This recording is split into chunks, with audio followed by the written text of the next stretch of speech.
pernah Allah utus, pernah Allah ciptakan, pernah Allah turunkan di muka bumi ini. Kita adalah umat terbaik. Dari sejak Nabi Adam lahir berbagai umat, ratusan hingga ribuan umat, sampai nanti hari kiamat, semua umat yang diciptakan oleh Allah, yang terbaik adalah satu, yaitu umat Islam. Kuntum khairu ummati. Kalian ini umat Islam adalah umat yang terbaik. Mengapa umat Islam disebut sebagai umat yang terbaik? Karena umat Islam adalah umatnya Nabi Muhammad sallallahu alaihi wasallam. Bahkan Nabi Allah Musa alaihissalam ketika beliau dipanggil oleh Allah naik ke gunung Tua untuk menemui Allah, Allah minta sendalnya dibuka karena Bukit Tua menjadi suci lantaran menjadi tempat pertemuannya Allah dengan Nabi Allah Musa. Namun ketika Allah memanggil Nabi Muhammad ke Sidratul Muntaha dalam jarak yang terdekat, melebihi dekatnya jarak pertemuan Nabi Musa dengan Allah, melebihi pertemuan jarak siapa saja yang pernah bertemu dengan Allah. Nabi Muhammad bertemu dengan Allah dalam jarak yang sangat dekat. Wa qaba qausaini aw adna kata Al-Qur'an. Jarak itu sangat dekat antara Allah dengan Nabi Muhammad. Namun Allah tidak menyuruh terompahnya Nabi Muhammad, sendalnya Nabi Muhammad dibuka. Dibiarkan sendal itu naik ke Sidratul Muntaha, tempat termulia yang pernah Allah ciptakan.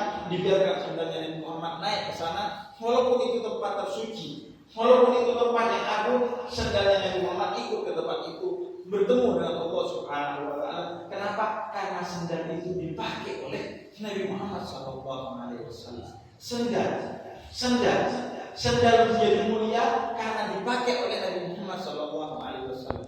Maka semua hal tidak akan mulia kalau dia tidak bersanding dengan Nabi Muhammad, dan semua hal menjadi mulia kalau dia bersanding dengan Nabi Muhammad. Al-Quran mulia karena kitabnya Nabi Muhammad. Ahlul Bait mulia karena keluarganya Nabi Muhammad. Umat Islam menjadi mulia karena umatnya Nabi Muhammad. Sendal menjadi mulia karena sendalnya Nabi Muhammad. Karena itu dalam salah satu riwayat dari Abdullah bin Abbas, Sina Abdullah bin Abbas pernah datang ke Madinah di zaman kekhalifahan Sina Umar bin Khattab. Kemudian Sina Abdullah bin Abbas melihat ada talang air di pintu masuk rumah, pintu masuk kota Madinah biasanya ada talang air. Kemudian kemana talang air ini? Kok saya tidak melihat talang air ini lagi di zaman kekhalifahan Sina Umar bin Khattab. Kemudian bertanya kepada warga Madinah pada saat itu, sebagian yang mengetahui mengabarkan bahwa talang air itu tidak ada karena sudah dicopot oleh Sina Umar bin Khattab, karena sudah tidak lagi berfungsi sebagaimana di zaman Nabi Muhammad SAW. Kemudian kata Sina Abdullah bin Abbas, pertemukan saya dengan Sina Umar bin Khattab. Maka diantarlah Sina Abdullah bin Abbas ke rumah Sina Umar bin Khattab sebagai khalifah kaum muslimin pada saat itu. Kemudian ketika sampai ke rumahnya Sina Umar bin Khattab, kata Sina Umar bin Khattab, wahai Abdullah bin Abbas, aku mengetahui bahwa engkau seorang yang sangat dekat dengan Nabi Muhammad sejak engkau muda. Engkau salah satu riwayat hadis yang paling banyak. Engkau adalah orang yang selalu bersama Nabi Muhammad, sehingga engkau tidak akan pernah ke rumahku kecuali ada urusan yang penting. Apakah berada urusan penting ini? Kemudian kata Sina Abdullah bin Abbas, wahai Sina Umar, saya mendapatkan kabar dari penduduk Madinah bahwa talang air yang dulu pernah dipasang oleh Nabi Muhammad dengan tangannya sendiri telah diurutkan oleh engkau. Kemudian kata Sina Umar, ya Allah, inilah urusan terbesar yang aku lalai di dalamnya. Inilah urusan yang terbesar. Walaupun talang air itu sudah tidak berfungsi, namun karena yang memasang Nabi Muhammad, maka tidak sepatutnya siapapun untuk mencopot talang air itu. Aku tidak mengetahui tentang hal ini. Kemudian Sina Umar berterima kasih kepada Sina Abdullah bin Abbas karena telah mengabarkan bahwa talang air itu yang memasang adalah Nabi Muhammad dengan tangan sucinya Nabi Muhammad SAW. Maka kata Sina Umar, wahai pasukanku, carilah talang air itu sampai ketemu. Dicarilah talang air itu ke berbagai gudang di kota Madinah hingga diketahui talang air itu ada di salah satu gudang di kota Madinah. Dibawa kepada Sina Umar. Kata Sina Umar, mari wahai Abdullah bin Abbas, kita pasang lagi talang air ini, karena talang air ini yang memasang baginda Nabi Muhammad SAW. Kemudian Sina Abdullah bin Abbas membantu Sina Umar untuk membawa mengangkut talang air itu. Kemudian kata Sina Umar bin Khattab, tidak, saya akan memanggul ini sendiri sebagai kafarah, sebagai denda atas kelancangan saya karena pernah menurunkan talang air yang dipasang oleh tangan suci Nabi Muhammad SAW. Talang suci yang berat itu dipanggul oleh Sina Umar sampai ke tempatnya di ujung kota Madinah, di pintu masuk kota Madinah. karena talang air itu letaknya tinggi. Kemudian kata Sayyidina Abdullah bin Abbas, letaknya di sana, agak tinggi tempatnya. Kemudian kata Sayyidina Abdullah bin Abbas, tunggu Sayyidina Umar, aku akan mencari tangga untuk kemudian kita memasang talang air itu. Tidak, kata Sayyidina Umar, tidak, karena aku telah ancam menurunkan talang air itu, maka hari ini naiklah ke punggungku, letakkan kakimu di punggungku, kemudian pasang talang air ini sebagai bentuk kafarat, sebagai bentuk pertanda permohonan ampun aku kepada Allah karena telah menurunkan talang air yang dipasang oleh tangan suci, tangan agung, tangan mulia Nabi Muhammad Shallallahu Alaihi Wasallam. Kemudian Sayyidina Abdullah bin Abbas naik ke punggungnya Nabi Muhammad, ke punggungnya Sayyidina Umar, kemudian Sayyidina Umar mengangkat badannya dan kemudian talang air itu diberikan ke Sayyidina Abdullah bin Abbas dan talang air itu dikembalikan ke tempatnya. Talang air, perkara talang air menjadi besar bagi sahabat Nabi, bagi Sayyidina Umar itu, Sayyidina Abdullah bin Abbas, bagi Sayyidina Umar itu menjadi penting karena talang air itu yang memasang adalah Nabi Muhammad Shallallahu Alaihi Wasallam. Segala sesuatu menjadi mulia karena Nabi Muhammad. Segala sesuatu menjadi agung karena Nabi Muhammad. Segala sesuatu menjadi mahal karena Nabi Muhammad. Segala sesuatu menjadi penting karena Nabi Muhammad. Maka segala sesuatu yang tidak bergandeng dengan Nabi Muhammad tidak akan mulia, tidak akan agung, akan menjadi hina, akan menjadi tidak ada artinya, akan menjadi tidak penting, akan menjadi murah. Tidak ada sesuatu yang penting di muka bumi ini kecuali sesuatu itu terkait dengan Nabi Muhammad Shallallahu Alaihi Wasallam. Maka yang untuk maulid Nabi Muhammad Shallallahu Alaihi Wasallam ini, mari kita gandengkan diri kita dengan Nabi Muhammad Shallallahu Alaihi Wasallam. Karena kalau kita ingin diri ini mulia, gandengkan dengan Nabi Muhammad Shallallahu Alaihi Wasallam. Bagaimana cara kita menggandengkan diri ini dengan Nabi Muhammad? Yang pertama adalah jangan biarkan lisan ini keluar kata-kata setiap harinya kecuali pernah mengeluarkan salawat kepada Nabi Muhammad Shallallahu Alaihi Wasallam. Sallu alaihi. Lisan ini jangan biarkan ada hari yang terlewat tanpa menyebut Nabi Muhammad Shallallahu Alaihi Wasallam dengan bersalawat kepada Nabi Muhammad Shallallahu Alaihi Wasallam. Dalam salah satu sabdanya Nabi Muhammad katakan, satu majelis itu menjadi agung kalau di dalam majelis itu disebut nama Nabi Muhammad Shallallahu Alaihi Wasallam. Satu pekerjaan menjadi mulia kalau pekerjaan itu diawali dengan menyebut Nabi Muhammad Shallallahu Alaihi Wasallam. Segala sesuatu menjadi mulia kalau disebut nama Nabi Muhammad di sana. Doa itu akan sampai ke langit kalau diberi kendaraan, dan kendaraannya itu adalah shalawat kepada Nabi Muhammad Shallallahu Alaihi Wasallam. Menggandengkan lisan ini kepada Nabi Muhammad dengan selalu bersalawat kepada Nabi Muhammad Shallallahu Alaihi Wasallam. Kemudian hati ini, gandengkan hati ini kepada Nabi Muhammad dengan memupuk rasa cinta kepada Nabi Muhammad Shallallahu Alaihi Wasallam. Jangan biarkan hati ini sedetik pun hilang cintanya kepada Nabi Muhammad, berkurang cintanya kepada Nabi Muhammad. Bahkan jangan biarkan hati ini sedetik pun tidak bertambah kualitas cintanya dan kuantitas cintanya kepada Nabi Muhammad Shallallahu Alaihi Wasallam. Agar hati ini bergandeng dengan Nabi Muhammad Shallallahu Alaihi Wasallam. Mata ini jangan biarkan mata ini tidak bergandeng dengan Nabi Muhammad. Bagaimana cara menggandengkan mata ini dengan Nabi Muhammad? Dikatakan oleh Al-Quran ketika memuji matanya Nabi Muhammad. Al-Quran berkata bahwa matanya Nabi Muhammad itu tidak pernah melihat seseorang dengan cara yang tidak santun, dengan cara yang tidak adil. Karena itu mazal basaru wa maqaba, kata Al-Quran. Allah memuji matanya Nabi Muhammad karena kalau melihat orang selalu dengan pandangan yang menggembirakan, selalu dengan pandangan yang santun, selalu dengan pandangan yang adil. Kalau ada 5 orang sahabat dulu dengan Nabi Muhammad, ketika mereka pulang, kemudian mereka bercerita kepada istrinya semua bahwa kenapa ya Nabi Muhammad hari ini merhatikan saya banget. 5-5-nya cerita begitu ke istrinya, karena pandangan Nabi Muhammad itu adil. 5-5-nya dipandang dengan pandangan kasih. Tidak ada yang salah satu dipandang lebih daripada yang lainnya. Karena itu mata ini gandengkan dengan Nabi Muhammad dengan tidak membeda-bedakan orang dalam melihat. Tidak ada perbedaan orang dalam urusan ras, suku, jabatan, kaya, miskin, dan lain sebagainya. Duduk dengan 2 orang, dua-duanya harus dilihat dengan pandangan sebisa kita pandangan penuh kasih sayang agar mata ini bergandeng dengan Nabi Muhammad Sallallahu Alaihi Wasallam. Begitu juga lisan ini gandengkan dengan Nabi Muhammad, bukan hanya dengan bersalawat, tapi dengan tidak pernah keluar dari lisan ini kecuali kata-kata yang baik, kata-kata yang santun. Karena itu Allah memuji lisannya Nabi Muhammad. Wa ma yantiqu 'anil hawa in huwa illa wahyun yuha. Lisannya Nabi Muhammad ini tidak pernah keluar kata-kata kecuali kata-kata itu suci. Maka lisan ini harus dijaga dengan baik.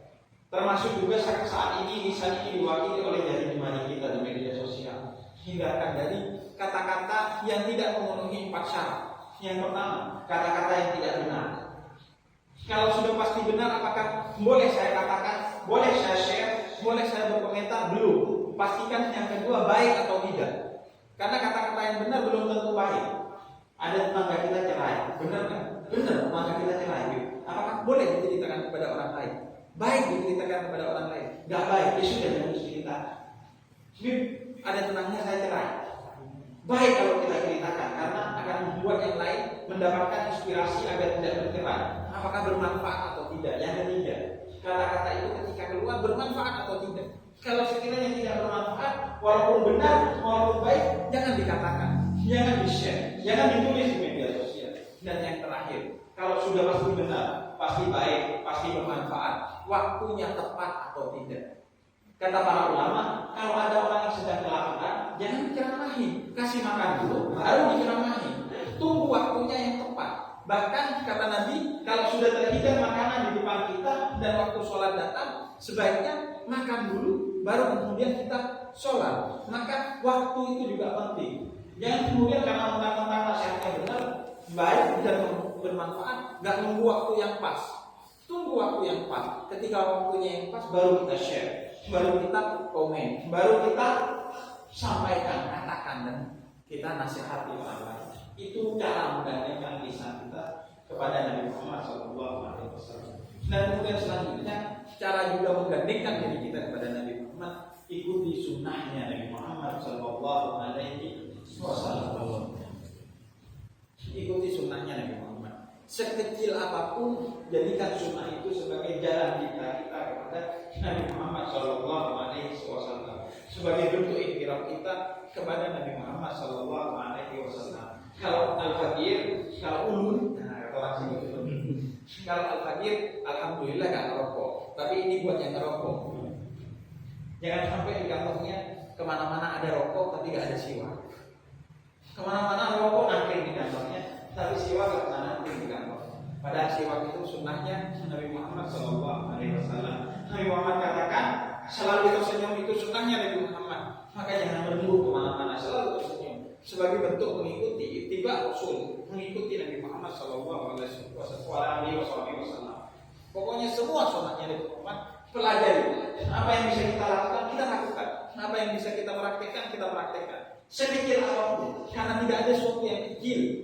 Ketika dia bergandeng dengan Nabi Muhammad SAW, masa ada siwak doa. Siwak itu memang tidak ada artinya kalau kita lihat kayunya. Tapi karena kayu itu dipakai oleh Nabi Muhammad, maka kayu itu menjadi mulia.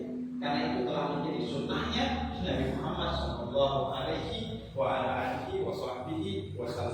Dan yang terakhir, cara kita menggandeng diri kita dengan Nabi Muhammad adalah dengan berakhlak seperti akhlaknya Nabi Muhammad SAW. Jangan sampai kita minus dalam urusan akhlak. Karena ingat, orang-orang non-muslim di luar sana tidak membaca Al-Quran. Mereka tidak membaca Sunnah.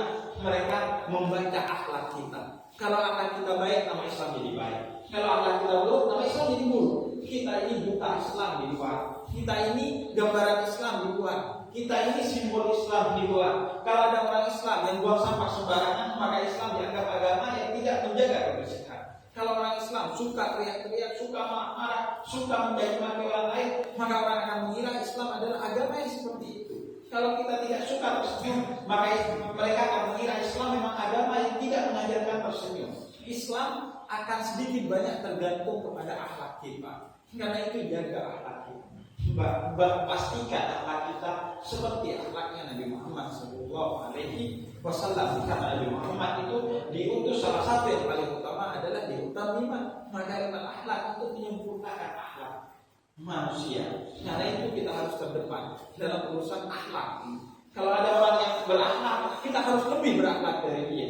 Fastabiqul khairat, mari kita berlomba-lomba dalam urusan kebaikan. Ada teman kita yang berakhlak, kita lebih berakhlak. Ada teman kita yang lebih sopan, kita harus lebih sopan. Ayo berlomba dalam urusan kebaikan ini.